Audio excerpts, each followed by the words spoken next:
Okay, bye. We're filming. Bye. Bye.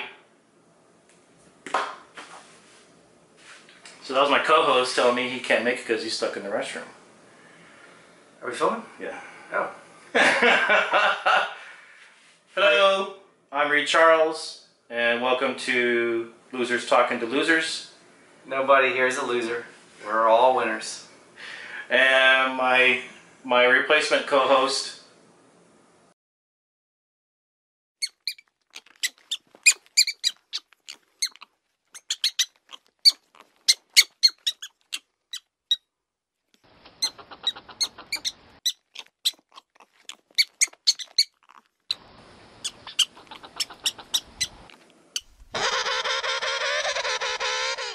And our guest loser is... Not a loser. Nobody's a loser. You're not a loser. We're all special. We're all special K. We're like the guy in Saturday Night Live sitting in the mirror and says, I'm good enough, I'm special enough, and I'm worth it. Stephen Presley, Austin, Texas, jack of many trades, acting, filmmaking, soon to be podcasting, part-time Skype correspondent for TMZ, former superhero, on again, off again, and also a DJ. So there you go. Probably something I left out there. I also clean toilets on Wednesdays at an office down the street. I'm trying to. So yeah, let's I guess start from the beginning. So where are you from? I was born in Belleville, Illinois, suburb of St. Louis. Both my parents were Air Force, and my mom had just been out already for a little while. My dad was an SP, which is an NP for the Air Force. He guarded Air Force One. I think when Ford was president, when they were there at the base for a little while. No way. And he might have guarded multiple. Let's just say he guarded multiple Air Force Ones, just because of because I want to make it even. Yeah. But he guarded at least one, and he was in Vietnam, and he served in Vietnam, and he, you know, he doesn't like to watch war movies because he said, I was there. Why do I want to watch the movies? You know, and see. He watched old war movies like John Wayne movies, but the new ones are so realistic that he doesn't. He wants to watch the older ones because they're more patriotic, and there's music and there's dancing and you know. So you're born in Illinois, and where again? You're born in Belleville, Illinois, which is the base there for Air Force Base outside of St. Louis. So both your mother and your father was in the Air Force. They were both in the Air Force. That's how they met. My mom's from Texas. My mom's from South Texas. Oh. She's from Corpus Christi area. Oh, okay, okay. To be more specific, San Diego, Alice, Texas, okay. and about an hour from Corpus Christi. And she joined the Air Force. She wanted to get out of that place. Yeah, I don't blame her. You know how you can relate. Yeah. You were kind of, I think, the same reason why you did what you went to service pretty early, right? 20, yeah, when I was 20. You probably wanted to get the hell out of whatever town you were at and get see some stuff. So she did the same thing, and she actually wanted to go into nursing, but she ended up doing more administrative stuff when she was in the Air Force. And my dad, I think he kind of wanted to be, you know, kind of do some like the guard security. Yeah. So he got into being an SP, and his first job outside of the Air Force was a security job, and then he went to go work for federal prisons, and it was a federal prison. Oh, no way! Yeah, after the Air Force. Yeah, I had no idea that both your parents were Air Force. Yeah. And your dad was kind of like a guard for Air Force One. When they landed on base, you know, Air Force One. Yeah. They had to be there to help guard, to be on guard for the. Oh wow. What's funny is the irony of that is he's always been like around helping with security for presidents, because then decades later when he retired from federal prisons, he was working security for the Austin Convention Center. That was his last career before he retired finally. Yeah. Now he's making birdhouses, but birdhouses, and he's catching cats. Why is he catching cats? Because there's cats all over the neighborhood. People want to keep control of their cats. So. Wow. But anyway, he was working at a convention center, and they had presidents that, like not George W. Bush, but George Bush Sr. Was there one time for some event, and he was backstage once again guarding the president. Oh man. So how did you? It's the same thing. Did you move around a lot when they were together in the Air Force? Like who got out first? No, that was the thing. Is when my dad got out and decided not to make it be a career.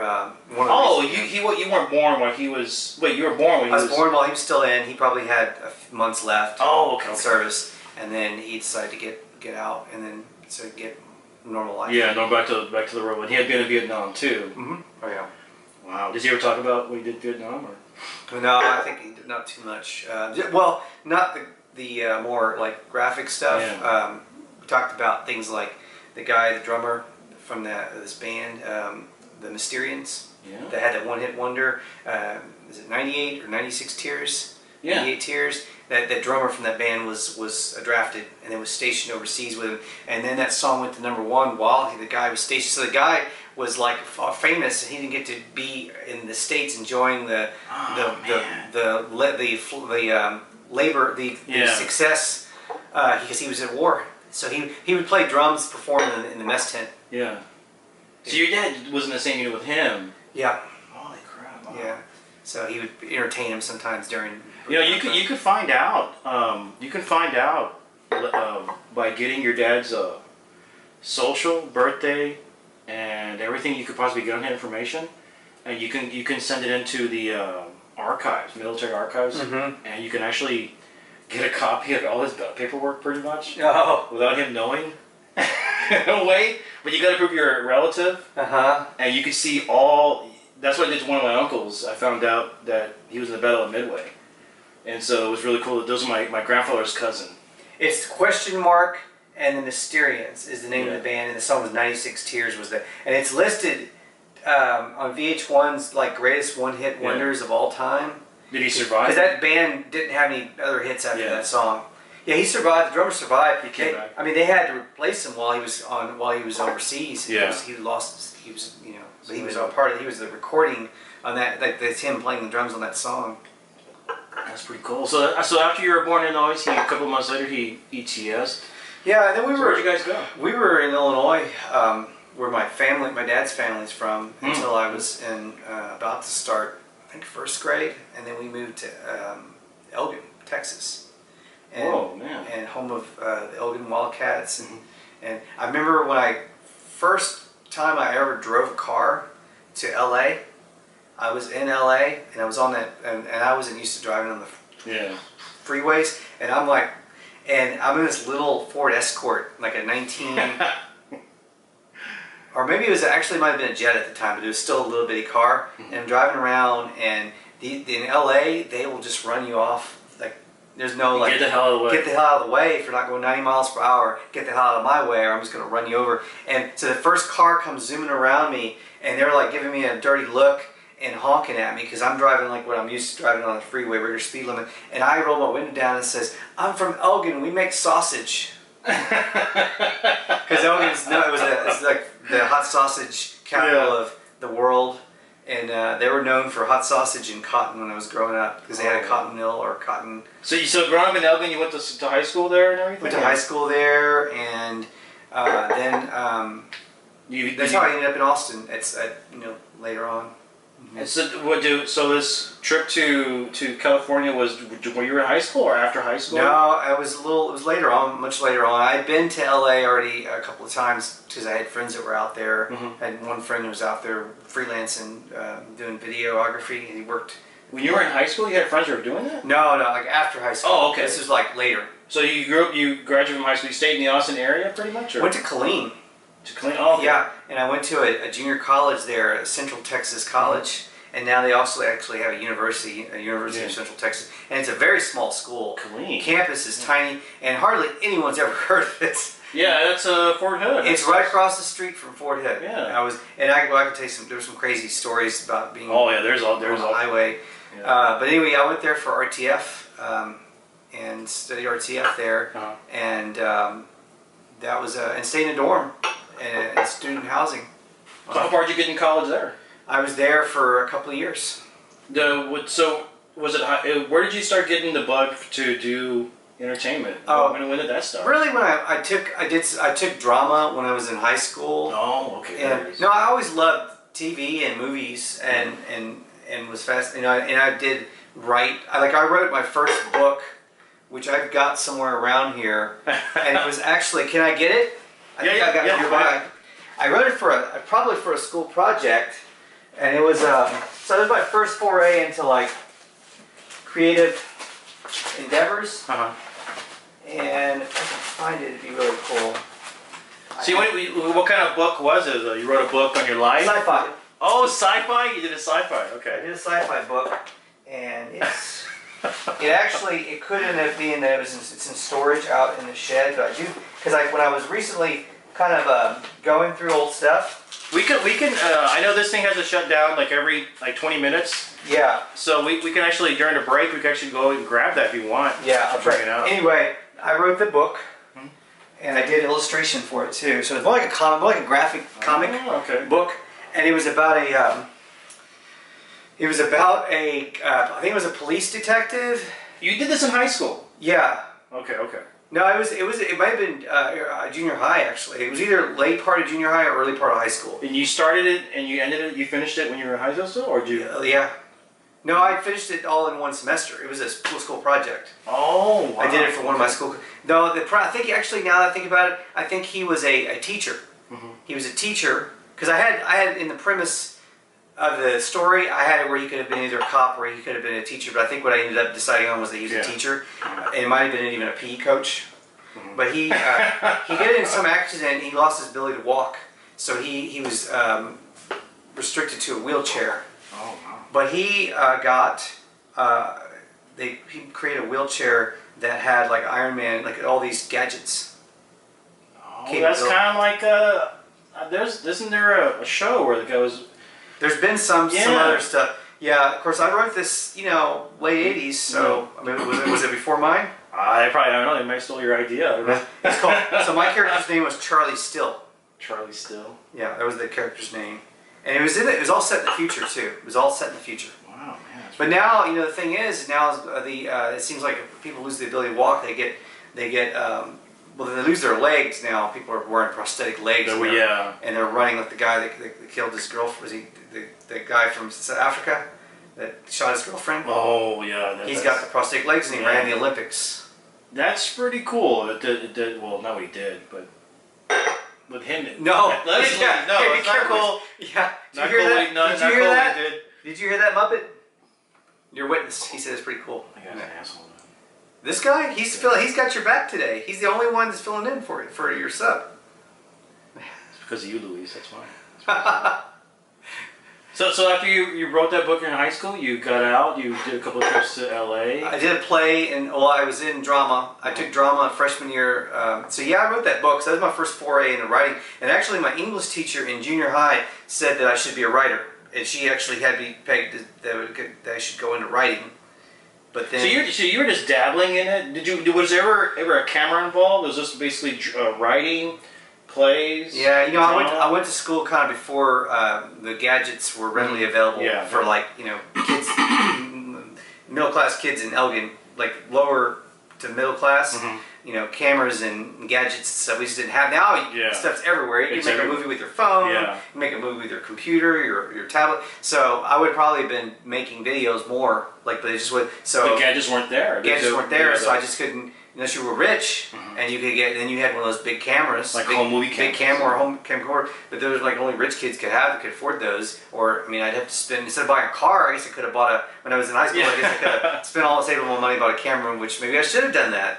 But yeah, I did have drama in freshman year of high school. That's where I got more of the acting bug. But my earlier before acting and actually before writing, I used to play with my brother. We would play pretend like we owned our own radio station, and we turned my bedroom into a radio station. You guys just messing around? And we set up tables, and we set up a mic, and we would come up with I would be program director, and my brother would have his own time slot, and I'd have my own time slot, and I would pick. We didn't have like a ton of records. But we had like maybe 10 records, so we'd play the records on the record player that we had. So you guys were pretending DJs? We were pretending DJs. And so I would play, we had one of those little like plasticky cheap record players. And we would set that up like we were at a radio station.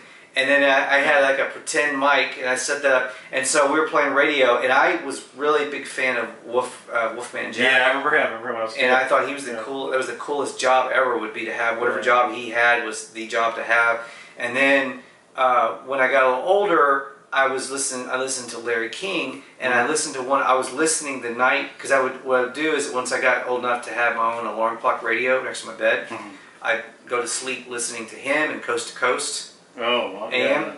Okay. And Larry King was the guy at the time on nighttime radio, and I listened the night that someone called in his show and committed suicide, like there. On his show. On the show, like you could hear the gunshot. Like he was like, "I'm gonna kill myself. I'm gonna kill myself now." And then, so they had some real moments back then because it was a time when radio wasn't as controlled, TV wasn't as because now everything is just so like planned down to a T on a lot of shows and movies and now they have a delay. Now they can delay it, so you lose some of that.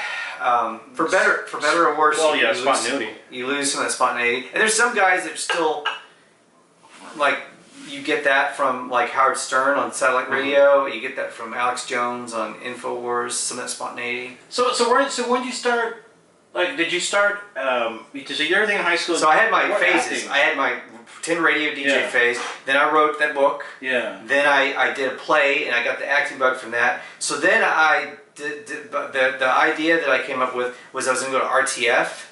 Because I could dabble. So you're ready to go to college for this? When I got out of high school, I dabbled in all the things, and I could dabble in radio and I could do film. But I thought it was a real impossibility to become a actor just without being from Hollywood or being in New York. You thought it was impossible? Well, being in Texas, being where I'm at, I just think it's like a huge impossible dream. At the age of 19. So if I lived in LA, it might have seemed a little bit more. Or if I was growing up in New York, more attainable, and they were starting to be things happening in Austin area because Slacker was getting produced. Oh man! So around the time I got out of high school, Slacker was I was reading in the Austin American Statesman about Slacker being made, and how Austin had this film stuff that was starting to happen. I remember when I lived in the Valley. I was watching that. I was seeing that. I was like, when they said it was from Austin, from Texas, and I was like, where's Austin? As you know, as a kid, I didn't know where. I'd never been out of the Valley since I don't know, I was probably a teenager. And then hearing that film was actually made in Austin, I was like, wow, that's a pretty cool place. And then a few years later, Robert Rodriguez broke out with El Mariachi. Right. And then that was another. And I was like, here's a guy from San Antonio. Yeah. But I thought I would go into radio, and that was actually what I was going to do. I was going to go into radio, and I was going to try to be like get into radio, and then be more like a Dick Clark or Rick Dees, and then get into movies and TV through the back door. By being in radio first. And then I went to school, but then I just keep an eye out because you'll see it cut out when it does. Okay, but then I just got into after I got out of high school, I kind of got into the bullshit that sometimes that people get into, kind of the distractions. What kind of distraction? Girls. Okay, yeah. Working a job, a shitty job, getting money, distracting with that, impressing girls. Spending my money on clothes, not keeping my mind on what I originally focus on what you want. So I after a couple of years of school in clean, right? Yeah, clean. Yeah. I came back home for a little bit, and then I ended up in Austin, just working a job. And at that point, I decided I'm just going to go ahead because I started seeing how Austin's acting and film scene. What year's release? What year's release? This is the 90s. This is early 90s. Early mid 90s. Yeah. Shit. So at this point, I decided I want to go, and I want to get because acting, film was blowing up in Austin. So film and at this TV time, commercials was blowing up in Austin. When you left Killeen, from university, and you went back home and tried to figure out where you were going to go from there. You hadn't done any movies, you hadn't done any film. No. It was everything in high school and what you did on your own with your brother. That was it. Yeah. So you were kind of creating this stuff on your own. You weren't actually going out and trying to find it. You were actually creating it on your own in your own little world, your own little, Thus far, yeah. So you said, okay, so my Hollywood is Austin. Yeah, I'm going to do it because I've always liked Austin and always felt. It's always been a cool. Always felt like a comfortable home field for me. Right. Where I had a home field advantage. So I went out and started doing, and I always like to kind of for better or worse, I've always been the type of person that liked to get my ducks in a row, but then sometimes I spent too much time getting my ducks in a row, and then not like forgetting the reason I was doing that. But I spent a lot of time trying to build my resume before I even went out and got an agent, because a lot of actors were they'd go out and get an agent right away, even if it was a crappy agent, just to get an agent so they could start going out, agent could start sending out auditions. But I wanted to wait because I wanted to get a good agent that was at one of the at least mid-tier. You know how there was like a I don't know how it is now because I've been so out of the scene for a long time, but in the 90s in Austin, with agents, you had the higher echelon, which were a couple of agents that were like considered the supremo primo. Yeah. That if you were one of the Austin A-list actors, you were with one of the primo agents. Yeah. And then you had the mid ones, which are not too bad. If you were with one of those, you were still doing pretty well. And then you had that lower echelon that would just take anybody, hit them with a headshot. Is that where you went in? No, I waited. And so I started doing, but you know what was a big asset at the time, because we didn't have a lot of information yet, because the internet had not really, because now you can get a lot of information really quickly online, sometimes too much TMI. Yeah, exactly, yeah. You read too much information, but Mona Lee and Bright Light Studios was the place to go to learn about the business, because she did a class on it, a workshop about Austin, you could go to Barnes & Noble and buy a book, but it was going to teach you about Hollywood, about how to make it in Hollywood, or how to make it in New York. But I was trying to figure out how to get going in Austin. So she had the Bright Light Studio, and she taught us class. It was all-day Saturday workshop. So that was your first exposure. It was biz class. The business class of business. So that was your first exposure to the whole, like, okay, here it goes. This is it for like going out and getting work, like legitimate acting work. Oh man, how much work did you get? So you were. Is this what this is from right here? That's my, those are some of my first, those are my first professional headshots. Let's see. Wow. Yeah, you can, these were, I had... Look, keep it, make sure you see how it's red. Yeah, see how it's red? Just keep it red, it's going to be blurry. Okay, I had a few headshots before. This is my brooding James Dean role, more Luke Perry, and this is my commercial headshot. And I don't know what that is on my head. It's like a Monchichi. Let me see, bring it back up. Yeah, right there. It's focused there. Yeah, that's my Monchichi hairpiece, and then this was my more brooding Luke Perry 90210.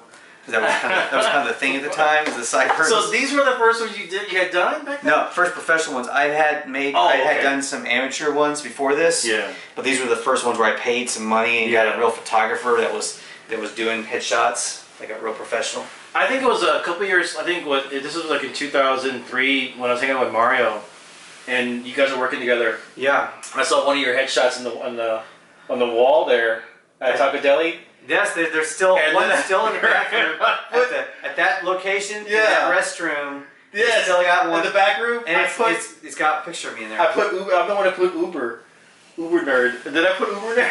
I don't think I noticed the Uber nerd, but that's funny. I saw it there, and I said Uber nerd. And you just happened to random. Your brother's seen it before because he took a picture of it. Yeah. And put it on Facebook one time and tagged me and said, "This looks familiar."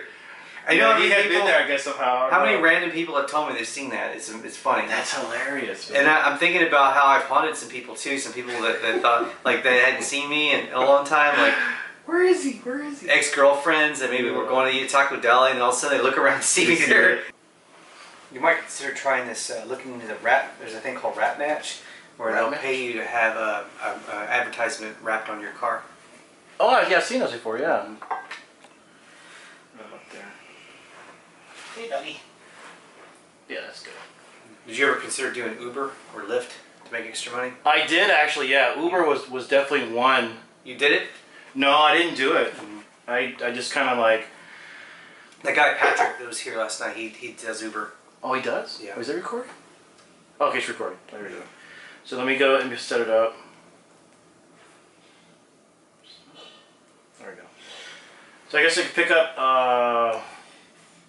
Where were you? So you're doing? Yeah, you went to class, acting class. Well, we were talking about. Oh yeah, it started in student films Okay. at UT, and the great film department they have there, and the facilities, and the creative and talented people. So I worked with I worked with a handful, 2 or 3 student films with a guy named Chris, who's out in LA now, and he's worked as an editor on a lot of. Now he's in editing. He does editing. He was a student too. He was a student at UT, and I worked on one of the movies I worked on where I had a lead role was called Missionary Style.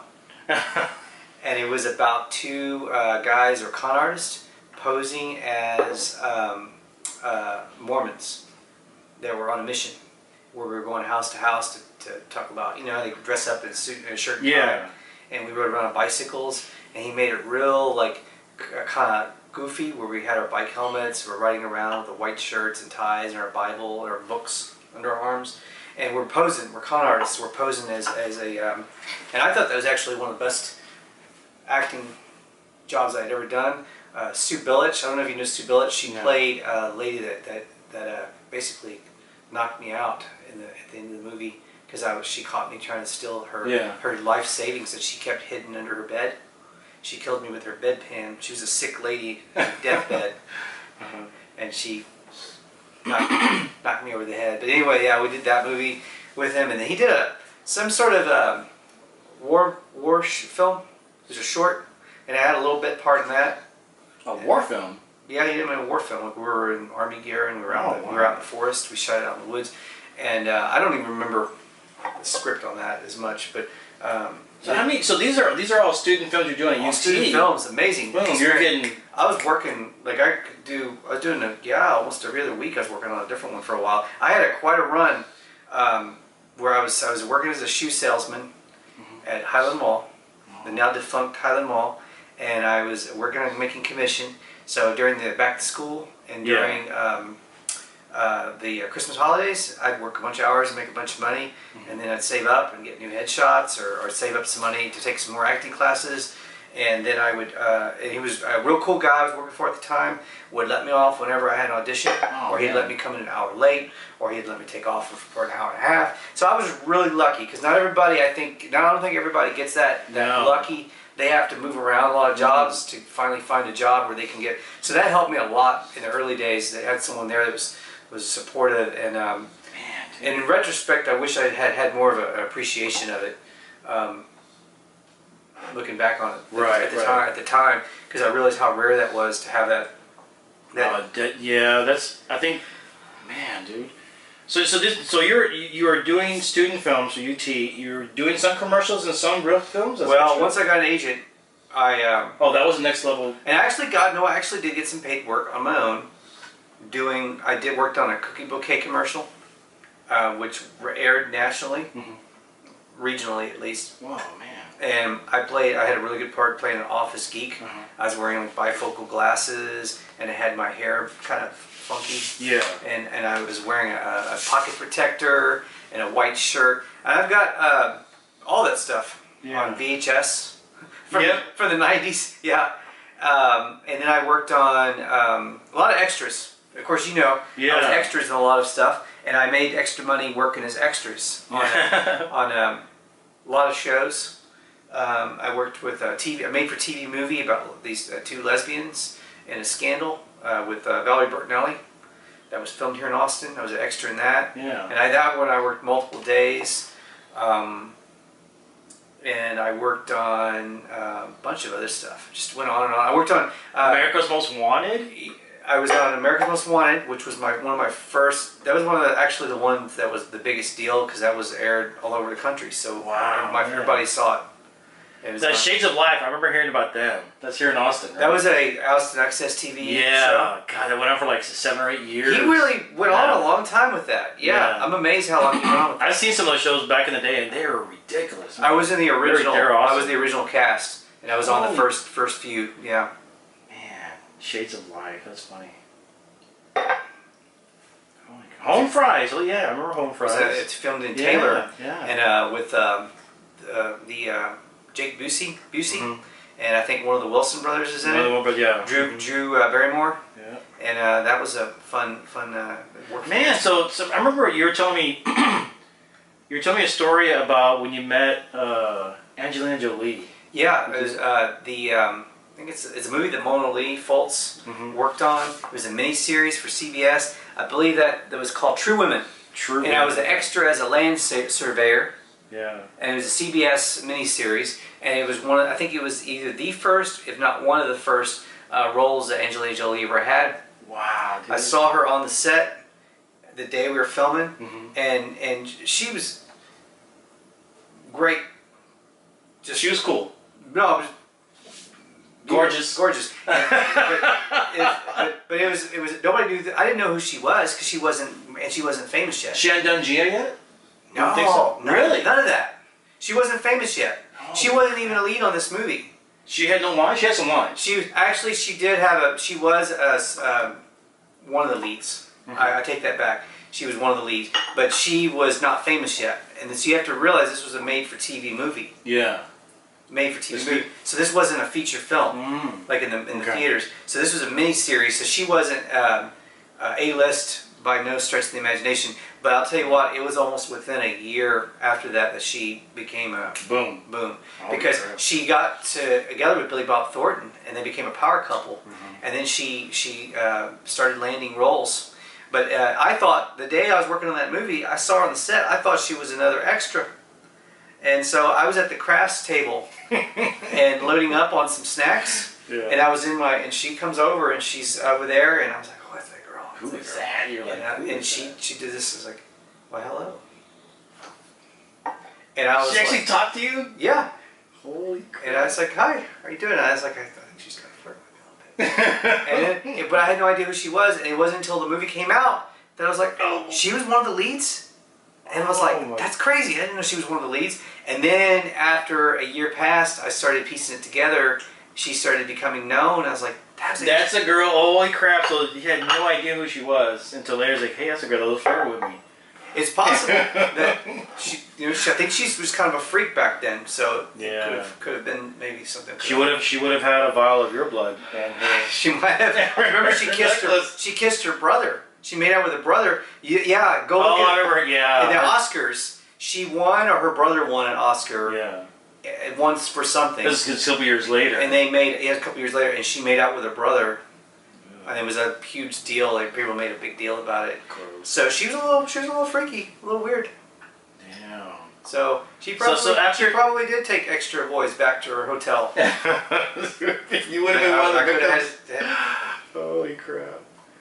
Wow. So after. But now I don't know, man. I see Brad Pitt with that. I'm kind of glad that didn't work out. Didn't work out either. Yeah, because he looks stressed. All the kids are adopting, right? They adopted like 20 kids. 20 kids. You know, do they really have 20 kids? You know what? Luis, like my wife, Luis, not Luis, Lois, yeah, the actor, but she thinks that Brad Pitt, that she keeps adopting kids because it's harder for him to get out of it. Like, he's stuck with her more. You think she's trapping him there? It's a way to trap him in. Because he was with Jennifer Aniston before he was with Angelina Jolie. Yeah. And he left Jennifer Aniston to go with Angelina Jolie. I mean, it's not like Brad Pitt can't dump her and get somebody, whoever he wants else, like, real quick. She knows, she probably has a little bit of that back of her mind. And so she wants to trap him. So she keeps adopting kids. And he likes the kids. He's not like he's a good dad. So he doesn't want to abandon his kids. And they keep adding more kids in, and it makes it even harder. So she can be wacky all she wants, and he's got to stay. That's not my theory, but that was her theory. That's not your theory, okay? But I could prescribe to it. So after you don't you prescribe to that a little bit? Well, I don't know. You're not involved in it. Don't know what's going on. And again, I stick with actors that do sci-fi. It's all. Yeah, he doesn't do sci-fi, does he? I stick with actors that do sci-fi. Neither one of them do sci-fi. So after that, that was all the commercials and films you were on as extras and stuff. I did a bunch of extras, a bunch of commercials. I did some commercial stuff. So when they were doing all that, when did Captain Badass start?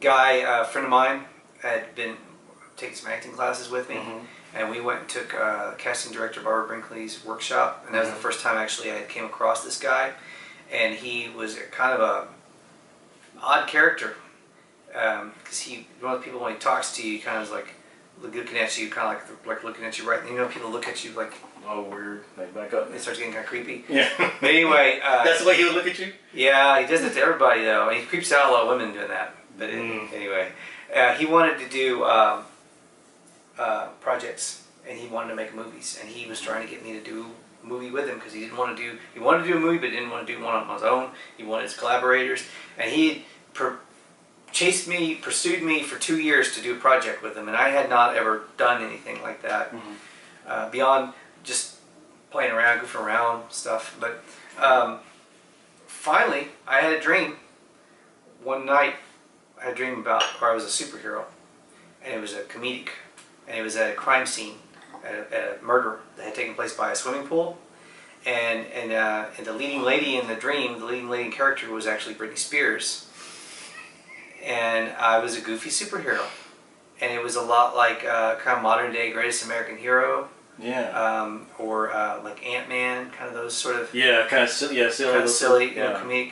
And I don't even know if the Ant-Man show had come on yet, but they had a comic book, or they had something out with Ant-Man already, maybe. Well, I know the Greatest American Hero. Greatest American Hero was one of my favorite shows of all time. Yeah, he didn't know how to fly. So I told Derek about that, and then of course he said, well, I had this idea of starting a porn website, and I wanted you to be the mascot for porn. So having you in a superhero costume, which I thought it would be kind of funny. And I was like, what? A porn site? He wanted to start a porn site, and he had this idea of having a mascot, like to have, and it'd be me in a superhero suit. What the hell? Anyway, he thought that was kind of like a serendipitous, like an epiphany, that we were supposed to work together and make this superhero show. Is he just crazy? He's definitely crazy, but I mean, where's he at now? He's back. He's in Texas. Oh, recently came back where he yeah, he's working. He's been traveling around. He was in Thailand. Oh wow. So you guys came the idea for Captain Bad. You said I had a dream, and so let's then do this. We decided. I got inspired. I was like, okay, let's all do. We'll write a script. We weren't going to film. We weren't making a movie. We weren't even doing a trailer. We weren't going to do a web. It wasn't about doing a website or a web series. We were writing a script. Okay, do the scripts first. We were going to write the script, and we were going to do a treatment. Okay. And then we were going to actually we weren't even doing a script yet. We were doing a treatment that we were wanting to go. Then we were going to go try to get pitched. Oh man. So yeah, we put together the treatment, and then we came up with the characters, and then we. He had a lot of characters, man. He went to LA. Okay. And he started pitching it, and we actually did make. We not only did the treatment, we did actually finally decide to make a trailer, with some little clips. Yeah. So we had that to enhance our. And we actually we set out, which I thought at the time was a waste of time, and I believe I ended up being right about this, sending these packages out to all these producers and studios, because I knew they were just going to get thrown in the pile. Throw in the trash, whatever. Throw in the trash. Yeah. So I knew we were wasting time with that, but I was humoring them. It's like, let's do it. Okay, we'll do it. And we had a big battle on a lot of things as far as how to approach taking this idea and trying. Oh, okay. So this is this kind of in the category of, because I know where your spark came from. That was just you wanting to do something, just wanting to entertain, and because you always liked that stuff. And I think radio influenced you, and you started doing the stories, and you started. When you got to Austin, it was like your mini Hollywood. Started taking classes and everything. So because I always wondered too, what happened to Captain Badass? And so was there there was a lot of successes you did with that. What were some of the learning lessons? Well, so we got. But you did, how many years did you do Captain Badass? For a good couple of years. We wrote that treatment. When we wrote that treatment, it was right after 9/11, and so it was in 2001 when we wrote the treatment, and we shot a couple of little video clips. Which, in order to shoot the video clips, we did have to go and build his Captain Badass costume. Yeah. And we had to build the character up. So I didn't meet you until 2003, 2004. You were just doing this. Yeah, I saw you because I was interested after I did the Alamo. I started looking for stuff, and I came across yours, and I was like, "Oh, this is in Austin, Texas." And I saw that one strip where you're running down that road near. I know what road it is, but it's near UT. Yeah, we filmed that before when we were doing our. That was part of our trailer to pitch the idea. So he did go out to LA, and he got some work. He was a handyman, and he did construction. So he was working on. At one point, he did house handiwork. Yeah. At the producer for Austin Powers. Austin Powers. Yeah, the guy that produced one of the producers, executive producer of Austin Powers. Yeah. And he was coming across, rubbing elbows with some big people out there. At one point, we did get as far as having our treatment and pitch looked at by TV development for MTV. Oh my God! Around that time, he got that far with it. He got that far with it, and to even get an email back, a response, and they told us that. We found it interesting, but we were trying to move in another direction as far as the type of shows we're doing. Oh, and it was not too long after that they started doing a lot of reality TV, and the rest is history after that, because then now you got pretty much MTV is all like reality shows, like the baby mama, babysitter, preteens, the sugar mama wives of Louisiana, the fat barbers from Seattle. These are real shows? No, I'm oh, okay, I was like, I never heard these. There really is a Teen Mom show, though. That's a real thing. And it started with like some legitimate stuff, like the Osbournes. No, I saw a lot of the shows. Yeah, I thought they were interesting too, but I just got tired of reality TV. And then they did Rock of Love. Then they got all these people that were just Joe Schmoes off the street, had no real talent, but they had like train wreck lives. Yeah. And that. Like, you can't fake this. Yeah. So they were looking for shows like that at that point, and we were on the tail end of when they were doing real like scripted like comedic shows like Beavis and Butthead. So we thought, oh, MTV would be a great place to land because that's what got Mike Judge going. And so, but we were kind of on the tail end of that. And you know what's funny is their ratings that are at all-time low. And I recently read an article about how they were a little bit regretful that they spent too much time on reality TV because it wasn't creating. Because like what shows like Jackass and Beavis and Butthead do is they create an economy past the show. Like beyond the show, it creates a real brand. Like when you create a Beavis and Butthead show, you get the viewers of the show, but then you get the T-shirt sales. You get merchandise. You sell DVDs. You sell action figures. But a Teen Mom, you might get a ton of viewers that want to see a train. What are you gonna make dolls of them? They see a train and want to see a train wreck, but nobody's buying a Teen Mom T-shirt. No. You know, or nobody's buying a Teen Mom tablet to write notes in. So they lost some of that. They don't get as many. They'll put on a rerun of Beavis and Butthead, and they don't get the same ratings that they do get for Teen Mom, but they lose that extension that comes from that. And that's I never realized that. So he screwed up because there could have been some branding there with the Captain Badass series on MTV. And I still believe this day if they had ran with it with us, we could have. If we had been executed properly, we could have had done something. Because after you did those couple episodes you did, they were actually pretty funny.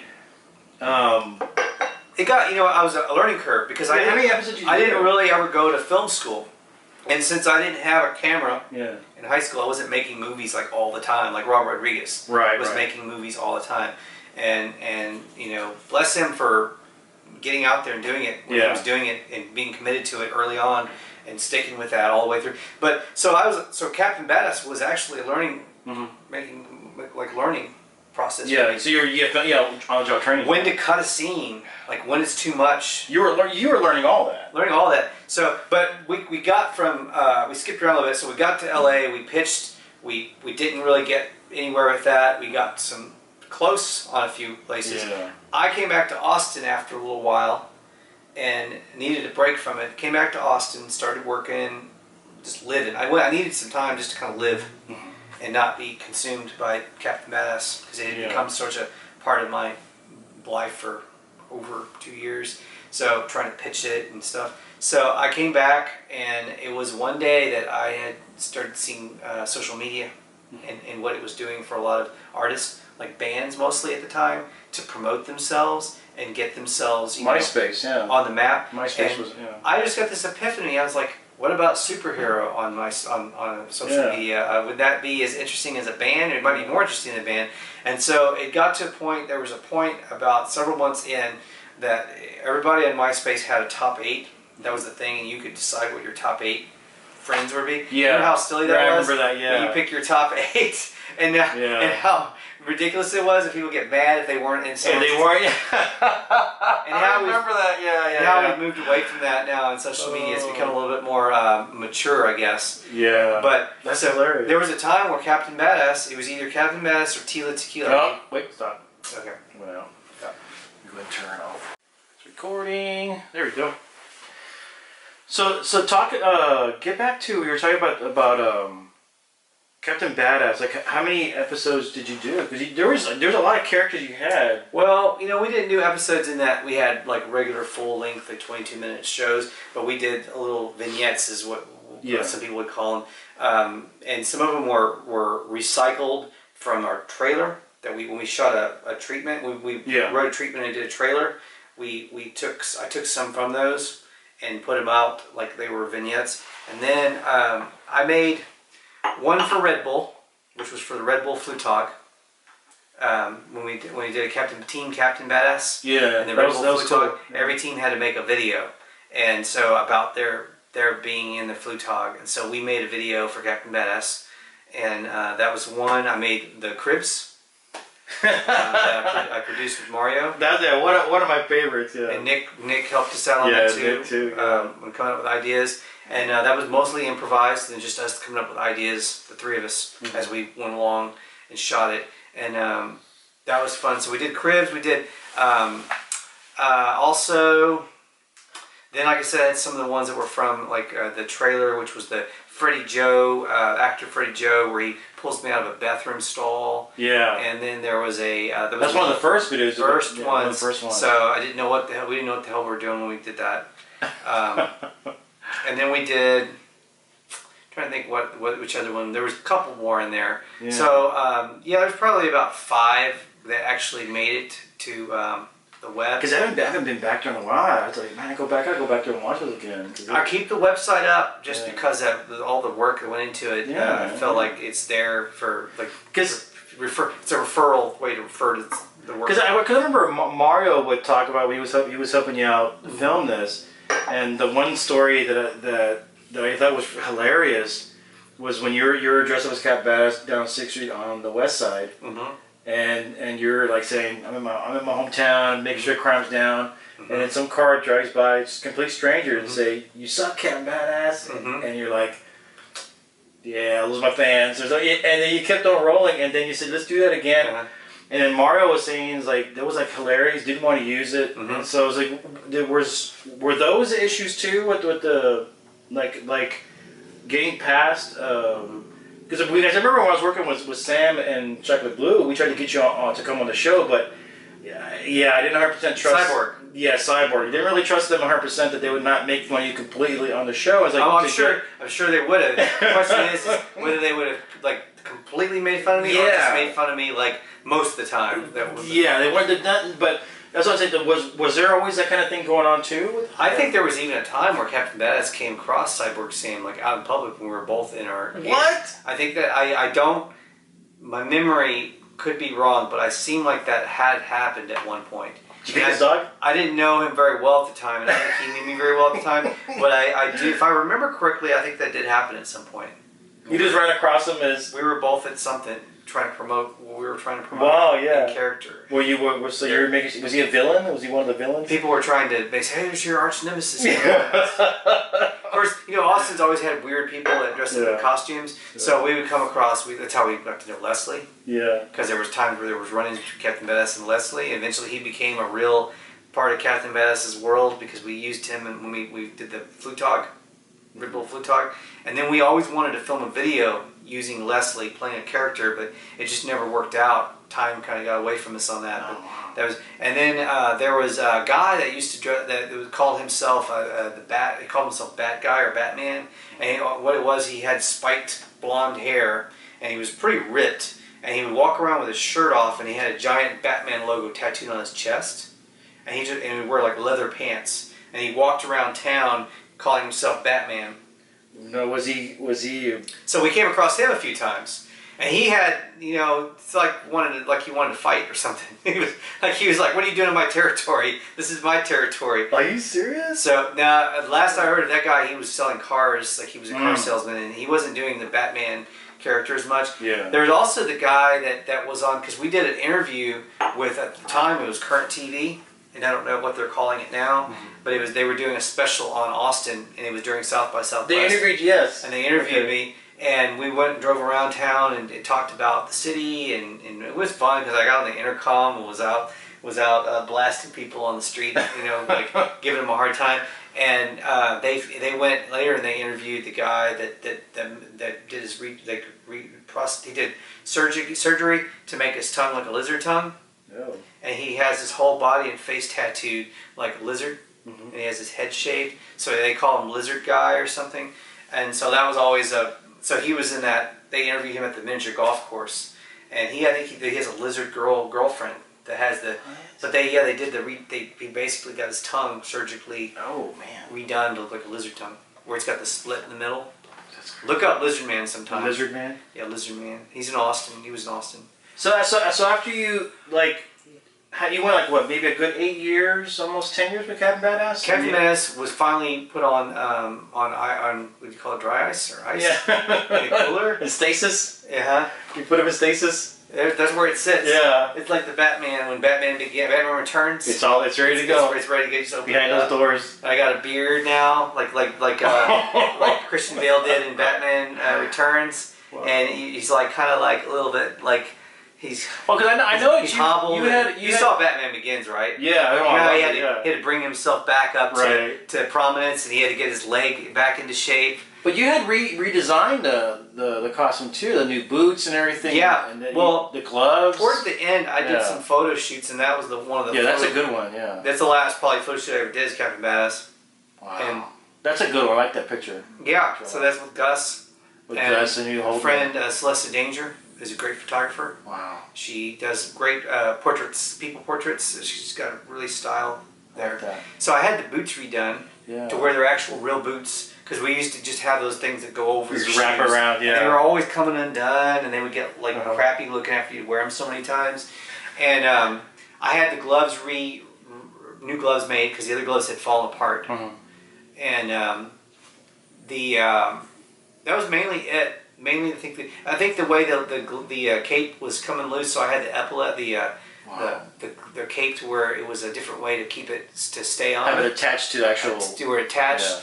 And I might have made one new top because I was getting kind of with all my sweat. Yeah. It wasn't blue anymore. It was kind of brown. So I was either gonna have to change Captain Badass's colors to brown instead of blue. It'd be like an alternate costume, like they do with the Batman costumes. They all these different alternate. He has a red one and armor. I'd have a brown one. It's the soiled Captain Badass. So I got a new top done, and then so I got a few pieces made at the end. But the boots was a goal. Now, who made the costume? The original lady, his name is Linda Carter. Now we designed the costume. Me and Derek. Oh, okay. We designed the costume. Yeah. We went back and forth, like what colors were we going to be? What do we want it to be? What do we want it to look like? And if we ever had someone come to us and say we want to do it, we want to budget. Got a budget. We want to do a Captain Badass movie finally. The only thing we would probably change is I would have made the wings. Yeah, the wings. I'd make them go up even higher. Because it was funny because you're always adjusting. Because I think it would be just funny for them to be up higher. You can't even see for the comedy thing part of it, and trying to look and you just can't off see the sides. And so a lot of the things I come up with I think are a lot like Spaceballs, kind of like from Mel Brooks, like the Blazing Saddles. Those are what to me are some of the funniest movies. And so that, or like even Mike Myers, Austin Powers, but like that the big wings. Me and Derek said, if we redone it, we would have had the wings. Now, but just walking around in public, that makes more sense to have the lower wings because you can then get around a little bit easier.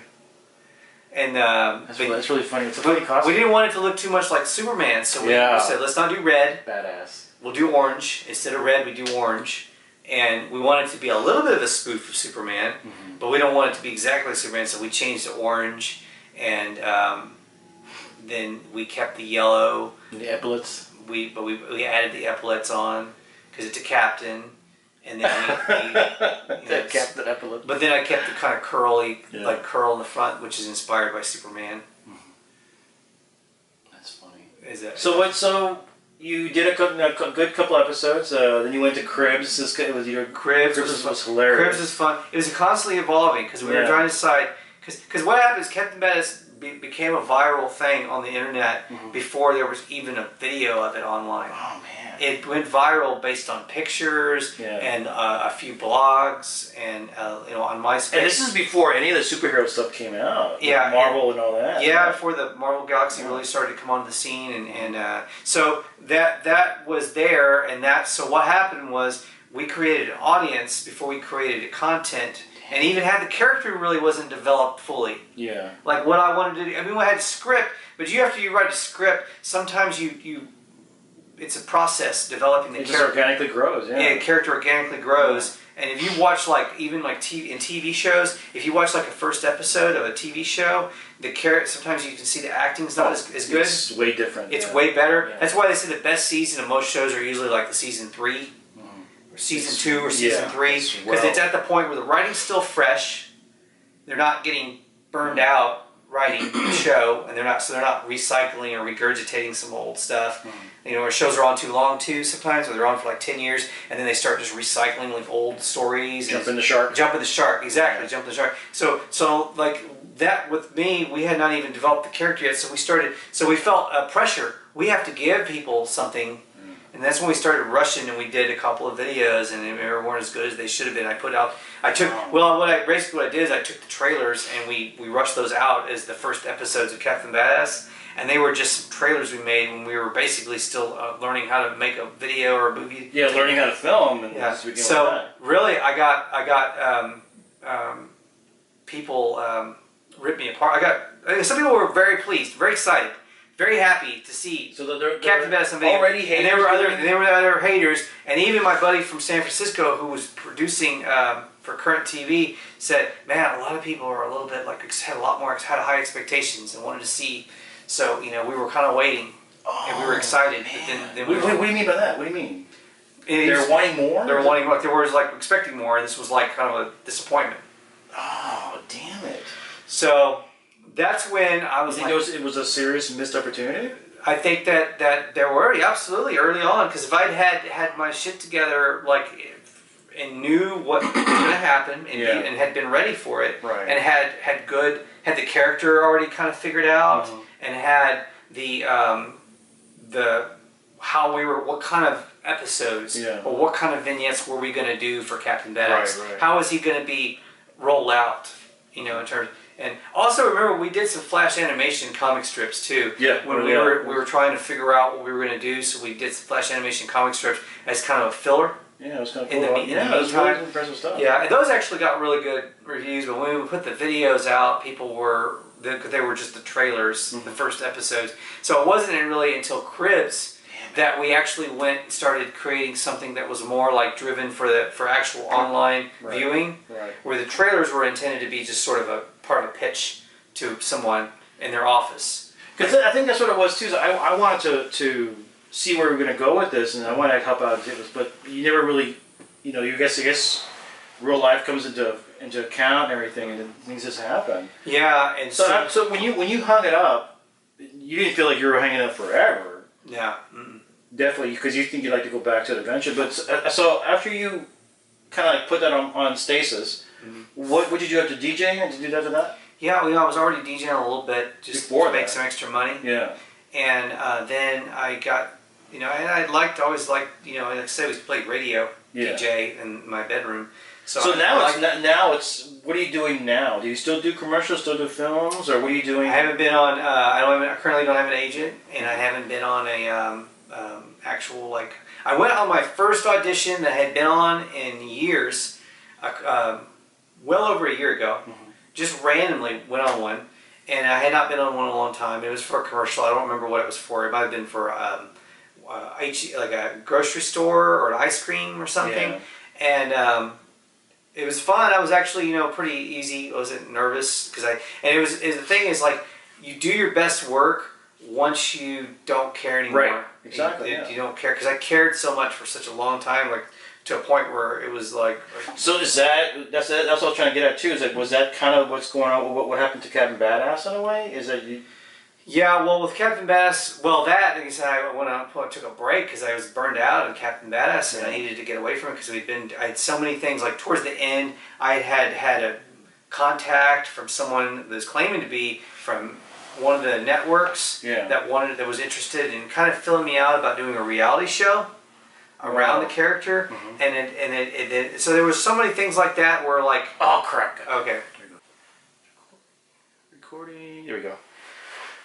So towards the last real thing I did with Captain Badass was a Red Bull Flute Talk in 2007. We had a team Captain Badass, and Leslie Cochran, the Austin legend, was in our team. We got to go on KLBJ, did the morning show. And then, towards the end of the time that I was actively pounding the pavement with Captain Badass, I had gotten contacted. I was getting contacted by a guy claiming he wanted to put Captain Badass in a live show in Las Vegas. And then I had someone that was claiming to be a part of the production of Joe Millionaire, I think was the show. Wow. And that was the show where a guy pretended to be a millionaire, and he was like The Bachelor. They bring all these girls. Yes, it's okay. Remember that, yeah. And they say, "I fooled you. I'm poor." You know, which should be your favorite show all time. Yeah, right. I'm surprised you don't have every copy of DVD of that exists. That was like a show you would have came up with. You would have been. Fooled you. I'm poor. Yeah, you would have loved that.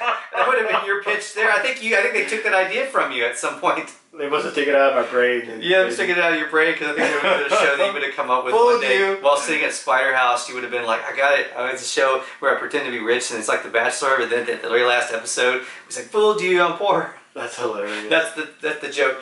But yeah, but you know, it was all talk, no action, nothing materialized. Just like it had been going on for 6 years, starting with the MTV thing, and then leading up to and so it was a combination of getting the audience before we had the content, but not being ready to deliver a good product to back up the characters. So I guess it was a combination of that. Yeah, woulda, shoulda, coulda, forget about that. And I think the best video where it finally, oh my God, we were starting to get somewhere was actually the one that we produced with Flutog, with the Red Bull Flutog. I did 2 videos for Flutog. I forgot. One that we produced ourselves independently to deliver to them to promote the show. Yeah. And they put that on their website. And then later, one that their crew came and did. And their professional crew came and shot and edited. And that one, I thought, that could be a TV show. Oh my God. Because at that point, I was able to just focus on just on acting. Not worry about anything else. And playing. Yeah, and just coming up with stuff. And then, you guys go and see what you can come up with and edit it together and put some... And they wrote a song. And that was the one where, this is a hit show. That's a hit show. And so... if we had been able to get our stuff together and had, So that was, I guess that's what it was too. Is that you just, God, you just needed more time to develop a plan for it, right? Like a script, an idea, and everything, I guess it was just you just jumped it too soon. Just jumped it too soon. Something. I think if I were to do it all over again, I would have spent more time on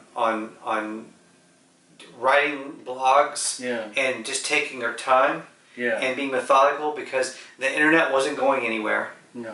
We had a few years there where we could have worked behind the scenes a little bit, but it's easy to kind of think your window is closing and to get But you know what? I don't want to make this about a shoulda, coulda, woulda. No. Yeah, exactly. But I think it's still there. It's all what you learn. It's not a waste of time if I got something from it and I learned from it, and so at any rate, that happened, and then they came out with something called Kick-Ass.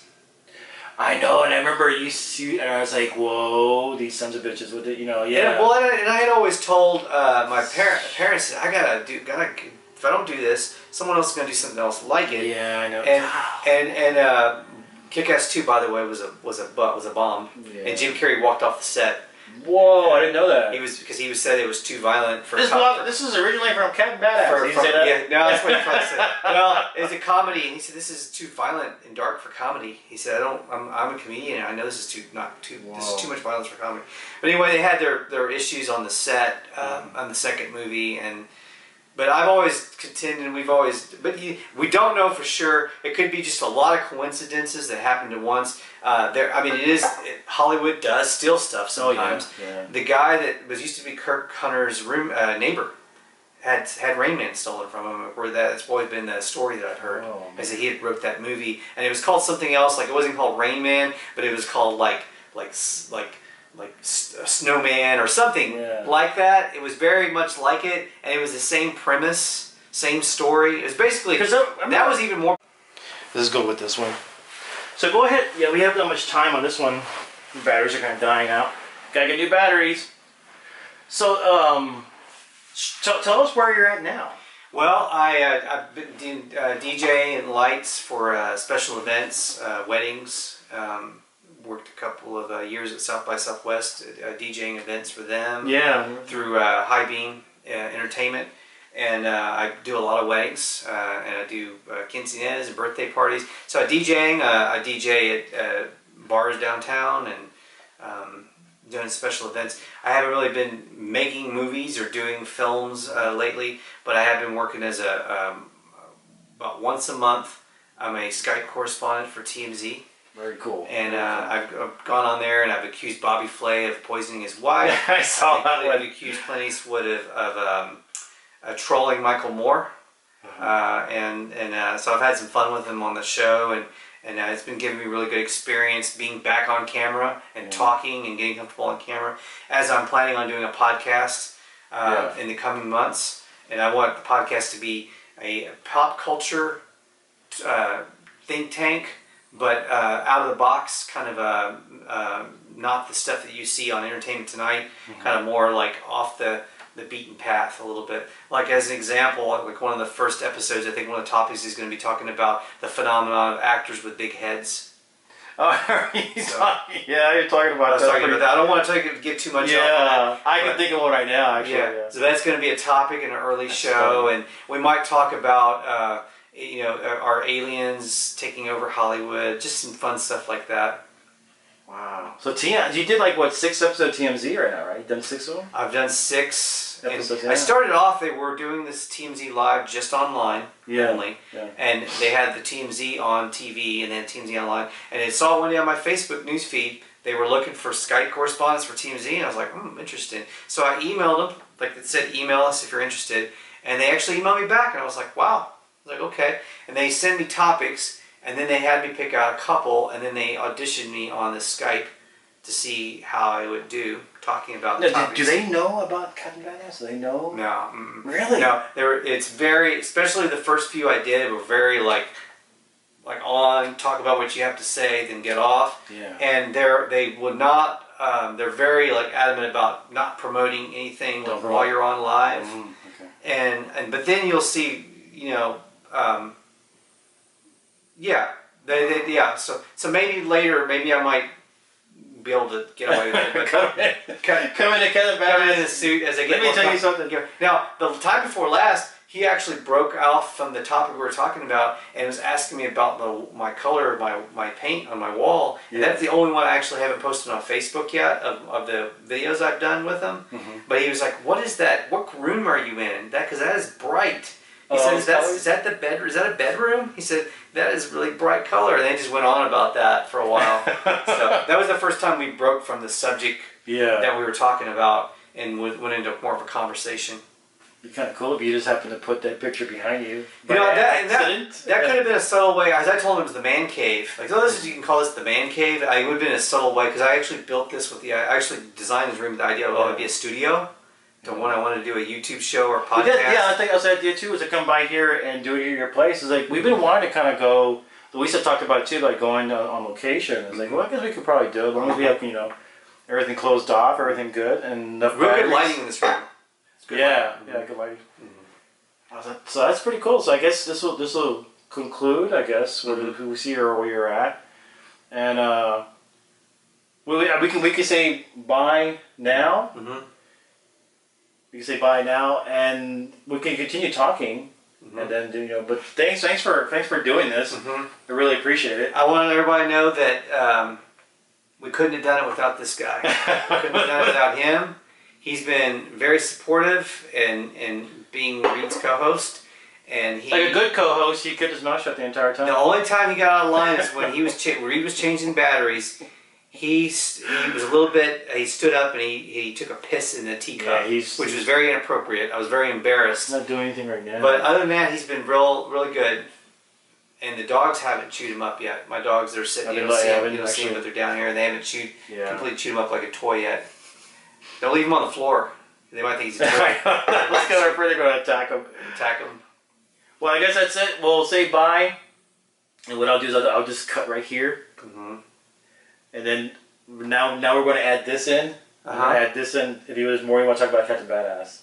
Oh. Try to get as much as you can because we have like very real life left. I don't know if I have. Was there anything? What else did you? I think that was your.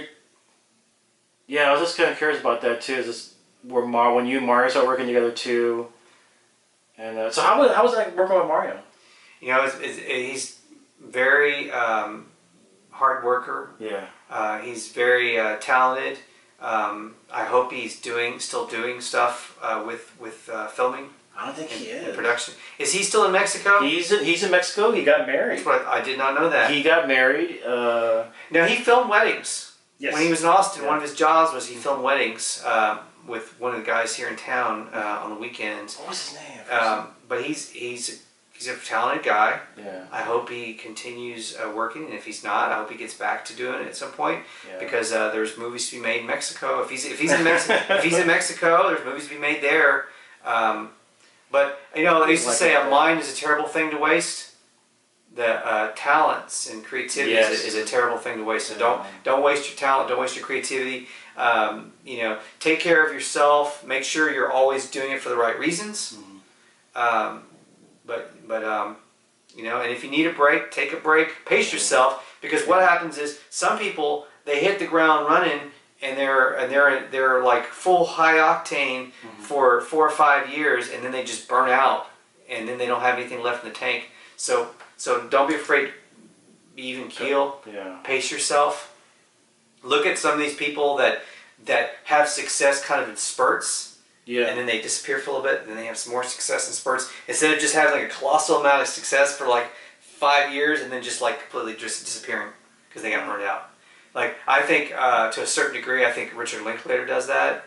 Like he does a movie, he has a lot of, you know, but he doesn't go. He's never like the #1 director in Hollywood, which I don't think he doesn't want to be. He said I never want to be too popular because then there's something wrong. He said there's something uncool about being too overly popular. He said something to that degree. But like Matthew McConaughey, he had like the last year he won the Academy Award for Dallas Buyers Club. It's amazing. Have you seen him on True Detective? I love that show. Oh my god! It was my favorite I've seen like lately of TV shows. The concept of the idea that is crazy. It was. Yeah, it was. You don't know, the whole thing is you don't know when they're going to live or die, because that's what's cool about it, because they're not coming back next season, so you have no idea what's going to happen. Yeah, absolutely. I like that. Yeah, so True Detective was a great show. He had that within a 2-year period. He had True Detective, Dallas Buyers Club. Then he also did, I don't know if you saw the movie where he's a fugitive. He's hiding in the woods. I already forgot. Mud. Oh, Mud. No, he actually said that Mud is his favorite movie of his now. Because he went to go see the UT football team, and they did a Q&A, and I saw the video online, and one of them asked, "What's your favorite movie that you've been in?" He said, "Actually, my favorite movie is Mud. A movie called Mud." You would have thought maybe Dazed and Confused. One of his first ones, yeah. Yeah, the first one, but yeah, it's actually Mud. Well, he did Mud, he did Dallas Buyers Club, did True Detective, but it's like... Oh, there goes... Battery's dying. Okay, well, we got it. I think we got it. Well, thanks, man. Yeah. Hey, thanks for having again. And hopefully you got some stuff there that's good. Usable. Pretty cool, man. Awesome.